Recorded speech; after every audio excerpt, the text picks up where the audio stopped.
అల్లాడుతున్న సమస్త ప్రాణులకు అమ్మవారు దేహం నుండి అన్నపానీయాలు సమర్పించిందని, అప్పటి నుండి ప్రతి సంవత్సరం ఆషాఢ శుద్ధ పౌర్ణమి రోజున అమ్మవారికి శాకాంబరి అలంకారం నిర్వహిస్తామని శ్రీ భద్రకాళి దేవాలయం ఈవో శేషుభారతి తెలిపారు. వరంగల్ నగరంలో భక్తులకు కొంగు బంగారంగా విరాజిల్లుతున్న శ్రీ భద్రకాళి అమ్మవారి శాకాంబరి నవరాత్రుల మహోత్సవాలు ఘనంగా ప్రారంభమయ్యాయి. నేటి నుండి మే 10వ తారీఖు వరకు ఈ ఉత్సవాలు జరగనున్నాయి.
వరంగల్ మహానగరంలో శ్రీ భద్రకాళి అమ్మవారి దేవస్థానంలో శాకంబరి నవరాత్రి మహోత్సవ కారణంగా ఎంతోమంది భక్తులు ఈ దేవాలయానికి రావడం జరుగుతుంది.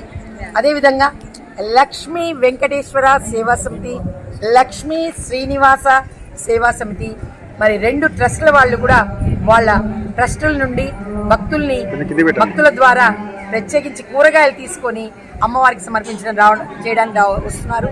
అదేవిధంగా మరి భక్తులకు ఎటువంటి ఇబ్బంది కలగకుండా మరి మంచినీటి సౌకర్యం దగ్గర కానీ మజ్జిగ పంచడంలో కానీ వీరందరూ కూడా చాలా కృషి చేస్తున్నారు. ప్రతిరోజు కూడా అమ్మవారి దగ్గర సేవ చేసి అమ్మవారికి కృపకు పాత్రలు అవుతున్నారు.